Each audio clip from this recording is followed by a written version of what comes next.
Trump Greenland पर कब्जे के लिए सेना भेज सकते हैं। नमस्कार, मैं हूं आपके साथ आयुषी गुप्ता। अमेरिकी प्रशासन ने एक बार फिर ग्रीनलैंड पर कब्जा करने की बात कही है। जो जानकारी मिल रही है, व्हाइट हाउस की प्रवक्ता कैरोलिन लेविट ने मंगलवार को इसे अमेरिकी सुरक्षा के लिए अहम बताया। उन्होंने कहा कि उनकी टीम इसे साकार करने के कई तरीके तलाश रही है, जिनमें सैन्य बल का इस्तेमाल भी शामिल है।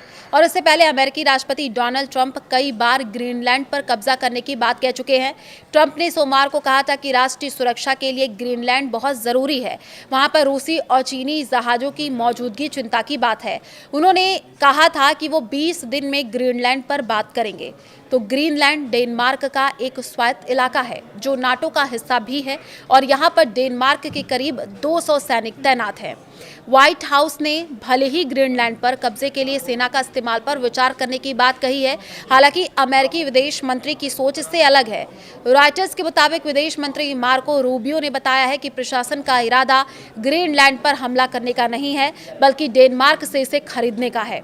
एक वरिष्ठ अमेरिकी अधिकारी ने रॉयटर्स से कहा कि विकल्पों में सीधे खरीद या ग्रीनलैंड के साथ विशेष समझौता शामिल है और अमेरिका ग्रीनलैंड के लोगों के साथ फायदेमंद रिश्ते बनाना चाहता है। वहीं ट्रंप के वरिष्ठ सलाहकार स्टीफन मिलर ने एक इंटरव्यू में ये बात कही है कि अमेरिकी सरकार चाहती है कि ग्रीनलैंड अमेरिका का हिस्सा हो, साथ ही भविष्य में कोई भी देश ग्रीनलैंड को लेकर के अमेरिका से नहीं उलझे।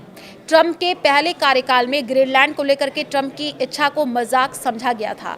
ग्रीनलैंड पर कंट्रोल की बात को राष्ट्रपति की बेफिजूल बकवास माना गया था। तो पिछले साल डोनाल्ड ट्रंप जूनियर और उपराष्ट्रपति जेडी वेंस ने ग्रीनलैंड की औपचारिक यात्रा की थी और इस समय भी अमेरिका की ट्रोलिंग की गई थी। आपको बता दें कि यूरोपीय नेताओं ने मंगलवार को कहा कि अब वे ट्रंप की धमकियों को गंभीरता से ले रहे हैं।